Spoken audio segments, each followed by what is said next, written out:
Isang mapagpalang gabi po mga kapatid dyan po sa Majuro Christian Church. Kamusta po kayo mga kapatid? At nawa po ay ang lahat ay datnan ng isang mapagpalang gabi po na mula sa ating Panginoong Jesucristo. Kamusta po kayo? At nagpapasalamat po ko sa Panginoon sa inyong mga panalangin po sa amin. Dahil po nung mga nakaraan, last Saturday ay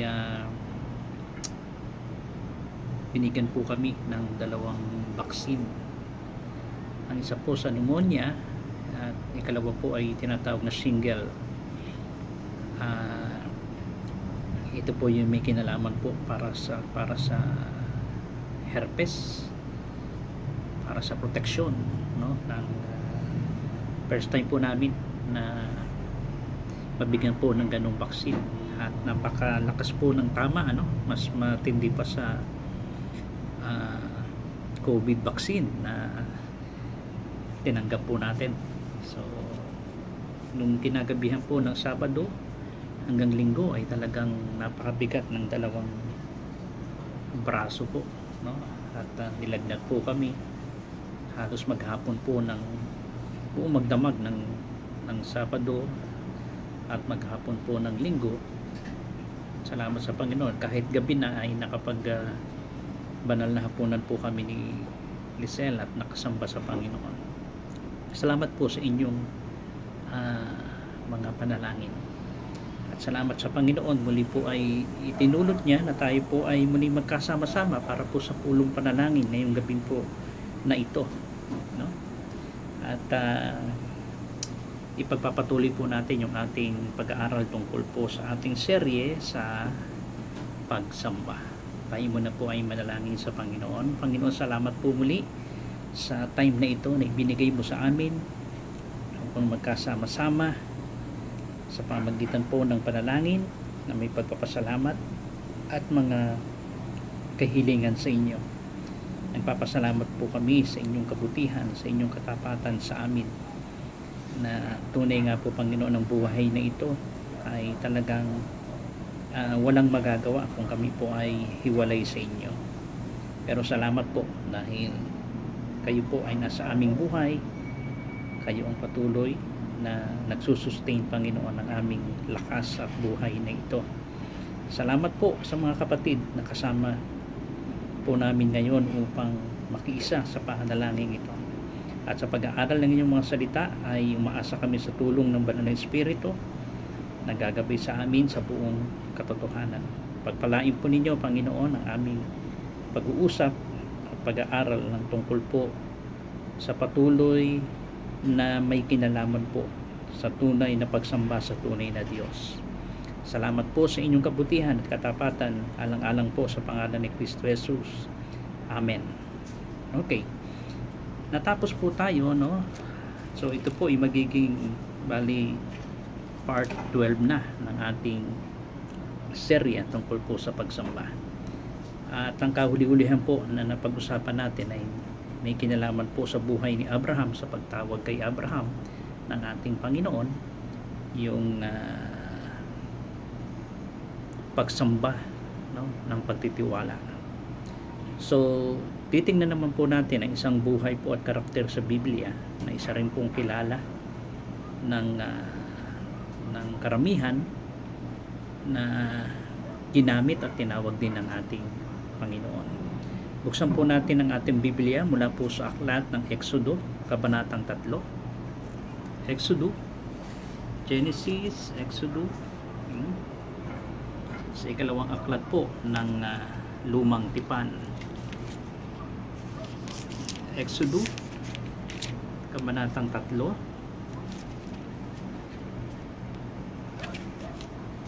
talatang 1 at 2. Pero actually po, ito ipuputulin natin. Ang talagang tatalakayin natin dito ay talatang 1 hanggang 6. So putulin po natin ito at ating tutukan muna ang talatang 1 at 2. Okay, Exodo chapter 3. ito na po yung natinawag ng Diyos si Moises. Chapter 3. Yan. Nalalapit na po ang Kapaskuhan, pero yung Thanksgiving muna po ngayong araw po ng Thursday. Salamat dahil holiday po yun, ano? At napakasarap ng panahon ng pagpapasalamat sa Panginoon. At alam niyo naman yung atin nyo, no? Alam ko nag-ano siya,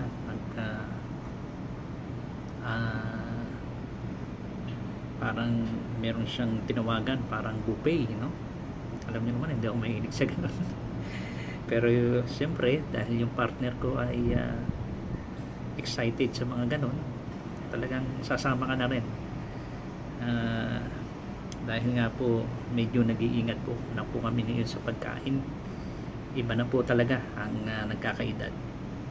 So sa Thursday lunch, meron kami lunch date.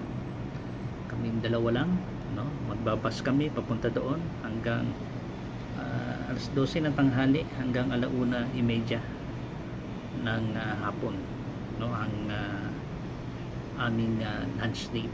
Salamat sa Panginoon. Napakarami namin dapat ipagpasalamat sa Panginoon para i-celebrate ang pagpapasalamat sa Panginoon. Okay, chapter 3 verse 1 to 2. Pero ito po, inuulit ko po, ay tatalakayin natin hanggang talatang 6. Okay, so ito po yung pagtawag kay Moises. So tingnan natin ang iba't ibang mga larawan pa rin na makikita natin tungkol sa pagsamba na ibibigay sa atin ng Panginoon. Chapter 3 verse 1, no? Samantala, habang nagpapastol si Moises ng kawan ng biyanan niyang si Jethro na pari sa Midian, itinawid niya ang kawan sa gawing kanluran ng disyerto. At nakarating siya sa Sinai, ang bundok ng Diyos. Doon ang anghel ni Yahweh ay nagpakita sa kanya na parang apoy na nagmumula sa gitna ng isang mababang punong kahoy. Kitang-kita ni Moises na nagliliyab ang puno, ngunit hindi nasusunog.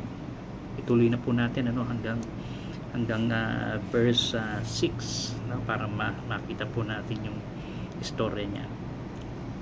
Sa verse 3, kaya't nasabi niya sa kanyang sarili, nakakapagtaka naman ito.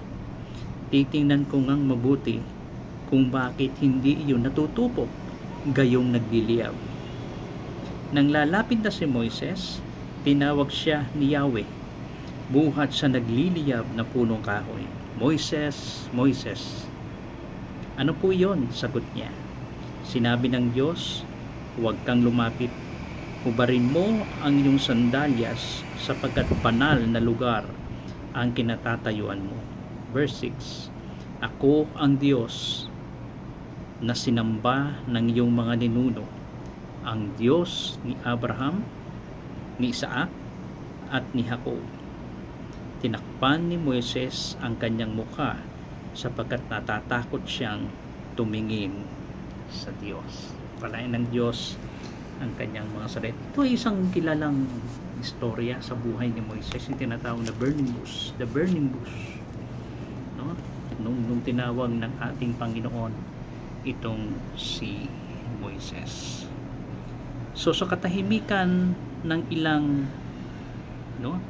Sa katahimikan ng ilang malayo sa mataong lugar ay naroon at nagpakita si Yahweh kay Moises.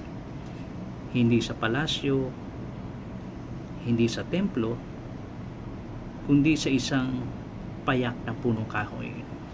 No? Madalas kasi nakikita natin at talagang kilalang-kilala na ang Panginoon kapag nagsasalita siya sa kanyang tolda, no? Yung kanyang tabernakulo, sa isang templo, at sa mga, sabihin natin, isang palaso, espesyal na mga lugar, no? Na ang ating Diyos ay talagang naghahayag ng kanyang sarili. Pero dito sa isang punong kahoy na nagliliyab, At dito ipinakita ang katotohanan ng pagsamba. Ang banal na presensya ng Diyos ay hindi nakatali, no, sa engranding gusali o ritual, kundi nakikita kahit sa karaniwang lugar na pinili niyang ipakita ang kanyang sarili.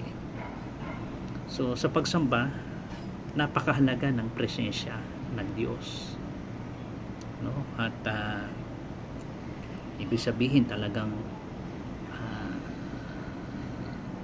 sa pagsamba natin sa Diyos, halimbawa sa ating lingguhang gawain ng pagsamba sa Panginoon, o sa iba't ibang mga lugar na kung paano ay ginagawa ang pagsamba, no? Maaaring sabihin natin sa isang magandang simbahan, malalaki, mga stadium na nakikita natin, na talagang napakalalaki ng mga simbahang ito. At pag sinabi natin pagsamba, ayon dito ay nandoon ang presensya ng Diyos.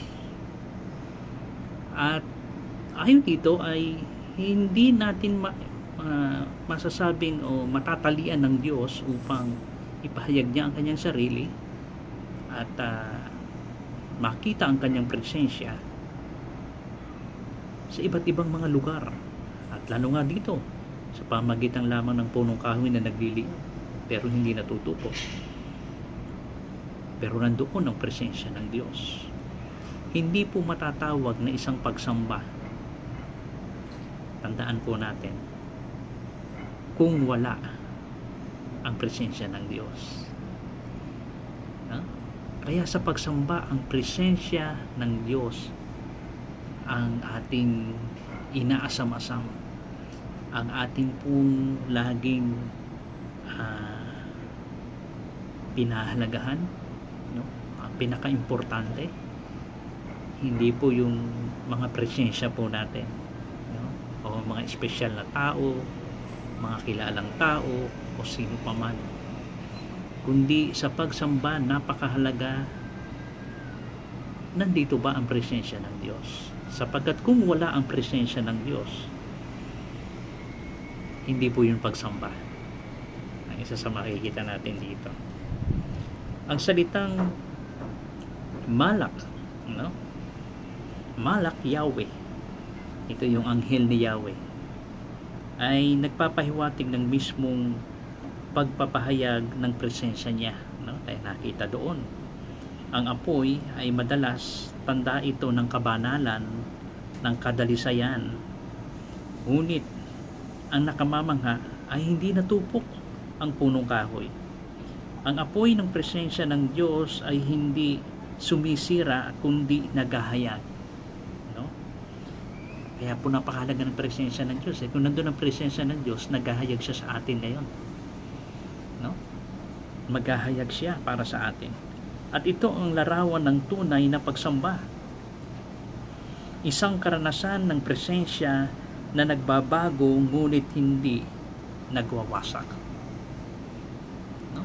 Kaya inaasahan natin sa bawat pagsamba na ginagawa natin ay talagang nawa makita natin ang presensya ng Diyos. Nandun mismo ang presensya ng Diyos, sapagkat ito ang magbibigay ng tunay na magkakaroon ng epekto sa ating mga buhay, lalo na sa pagbabago.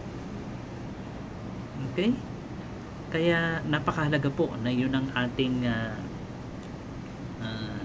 tignan mabuti at pahalagahan, no?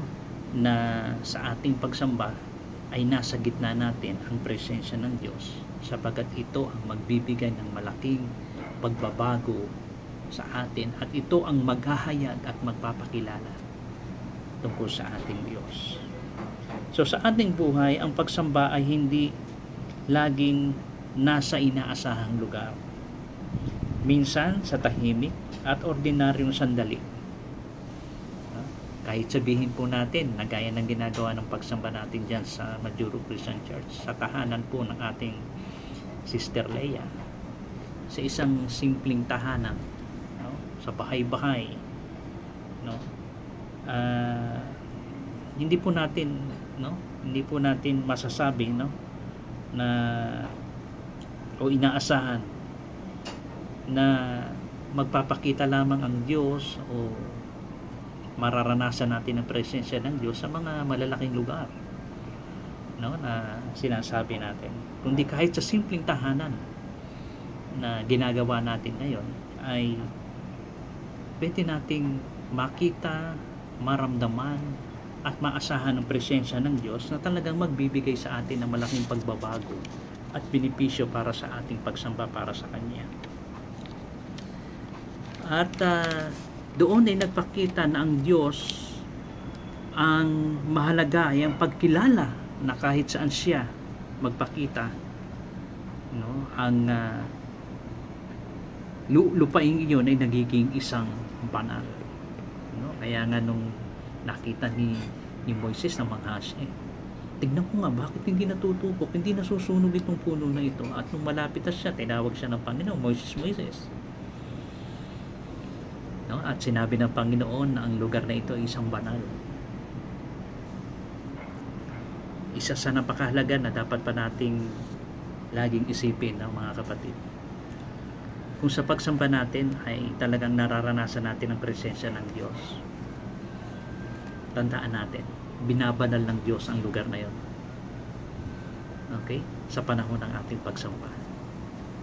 Kaya napakahalaga na ang pagsamba talaga isang seryosong bagay. Ang pagsamba ay talagang pinaghahandaan natin. Kaya nga sa ating banal na hapunan, di ba? Lagi natin binabasa ang mga talata sa unang Korinto, di ba? Unang Korinto 11:23 hanggang 30, na dapat nagsisiyasa tayo lalo na sa pag-aalaala natin sa banal na hapunan ng Panginoon. Dahil gusto natin hindi hatol ang maranasan natin kundi ang pagpapala ng Diyos sa atin. Tandaan natin sa pagsamba, nandyan ang presensya ng Diyos. Sa pagsamba, binabanal ng Diyos, no, yung pagsamba na yan, sapagkat nandyan ang presensya ng Diyos. So kung ang banal ng Diyos ang siyang ating sinasamba, anong dapat natin gawin? Dahil banal ang ginagawa nating pagsamba na yan, so dapat po ay pinaghahandaan po natin ito. Pinaghahandaan natin mabuti. Meron nga pong nagtanong, ano po bang, kailan po ba para paghandaan po ang banal na hapunan? Anong araw po ba? Halimbawa kung tuwing linggo inaalala natin ang banal na hapunan ng Panginoon, anong araw po na pwede kong simulan ng paghahanda? Dahil alam kong ito'y banal, ito ay gawain ng Panginoon, at ito ay may kinalaman po sa presensya ng Diyos. Haharap tayo sa Kanya. Alam nyo kung kailan? Pagkatapos natin gawin ang banal na hapunan, simulan na natin ang muling paghahanda. Bago pa man, humarap ulit tayo sa banal na hapunan ng Panginoon at sa pagsamba para sa Kanya. Ganun po napakahalaga. So, isang banal, no, na gawain at isang banal na lugar na kung paano binabanal ng Diyos sapagkat nandoon ang Kanyang presensya. Kaya napakahalaga ng paghahanda po natin. Kaya Panginoon, salamat na hindi ka limitado sa aming mga lugar at inaasahan. Ipakita mo po sa amin ang iyong presensya kahit sa pinakakaraniwan at payak na bahagi ng aming buhay. Naway makita namin na ang bawat lugar na kung saan ka nagpapakita ay banal na lupa para sa pagsamba. Ito ang unang nakita natin sa buhay na pagtawag ng Panginoon kay Moises na may kinalaman po sa paglalarawan po ng tunay na pagsamba sa ating tunay na Diyos. Inuulit po natin, sa pagsamba, saan man tayo naroroon, nawa sa kalagitnaan natin ang nakikita at nararamdaman natin at nararanasan natin ang presensya ng Diyos. Napakahalaga po sapagkat hindi tatawagin ng isang pagsamba kung wala ang presensya ng Diyos. At habang nararanasan natin ang presensya ng Diyos, ang lugar na yan ay binabanal ng Diyos. Hindi lamang ang lugar, kundi dapat ang bawat sumasamba rin ay patuloy na nararanasan ang pagpapabanal, yung sanctification ng Diyos sa ating buhay nung tayo sumampalataya sa Panginoon. Bawat araw tayo ay Kanyang binabago at nararanasan natin ang Kanyang pagpapabanal sa atin. Okay? Kaya napakahalaga po ng paghahanda natin sa bawat linggo ng ating pagsamba para sa Panginoon. Handa ba tayong lagi sa pagsamba sa Panginoon? Seryoso ba tayo? No? Habang umaharap tayo sa Diyos na banal at mararanasan natin ang presensya ng Diyos na siyang magbibigay sa atin ng tunay na pagbabago at maranasan ang Kanyang paggawa sa ating buhay.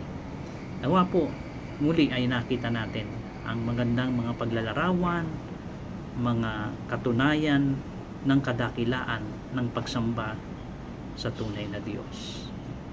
Purihin natin siya at isang pribilehyo na tayo po ay makasama sa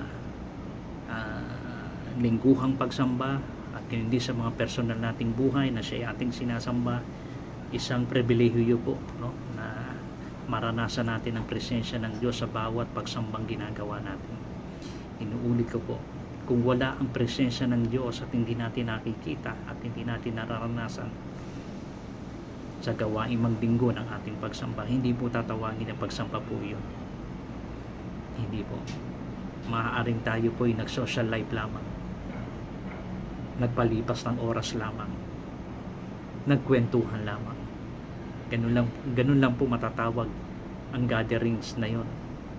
Pero kung nakita natin sa kalagitnaan natin ang presensya ng Diyos, naranasan at naramdaman natin na talaga nagbibigay ng pagbabago sa bawat sumasamba sa Panginoon. No? Ang Diyos na banal na gumagawa sa bawat tao niya nakasama sa pagsamba na yun, na naranasan ng patuloy na pagbabago at pagpapala na nanggagaling sa Kanya na naranasan natin. Salamat sapagkat kailangan natin yan.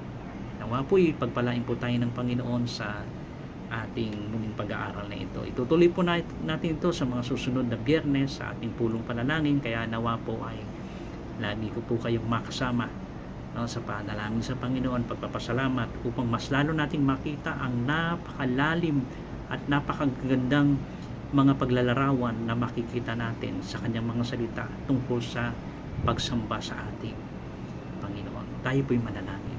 Panginoon, salamat po muli sa time na ito na ibinigay mo sa amin makasama-sama sa pag-aaral ng iyong mga salita. Tulungan mo kami na laging maging handa sa panahon po ng pagsamba sa inyo, sapagkat kami iharap sa Diyos na banal at lagi naming makita at maasahan, maramdaman ang presensya ng Diyos sa bawat pagsamba na amin pong ginagawa ng sama-sama.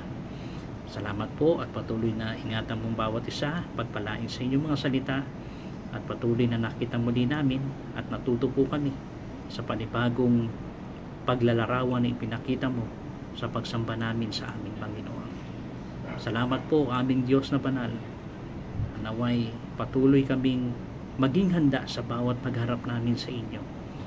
May handa ang aming sarili na malinis sa inyong harapan at patuloy na nagpapalinis sa lahat ng aming mga pagkukulang o pagkakasalang nagagawa sa inyo. At nawa sa bawat pagsamba na aming ginagawa, ito'y maging pagpapala sa amin at hindi maging isang hatol. Salamat po, o aming Panginoon. Ingatan po ninyong bawat isa at patuloy mong pagpalain ang buhay, trabaho, pamilya at ang inyong gawain ay patuloy mong palaguin. Salamat po ng marami sa mga pagpapalang ito. Patuloy po na ibinabalik namin ang papuri at pasasalamat sa matamis sa pangalan ni Kristo Jesus. Amen. Maraming salamat mga kapatid. Magkita-kita po tayo muli para po sa linggo ng ating pag-aaral po ng salita ng Diyos. Pagpalain po tayo lahat ng Panginoon at laging nagpapasalamat sa ating Panginoon na siyang patuloy na nagbibigay sa atin ng lakas ng katawan, ng Kanyang biyaya upang magpatuloy po tayo na magpagamit para sa Kanya. Maraming salamat po. God bless po sa inyong lahat at magandang gabi.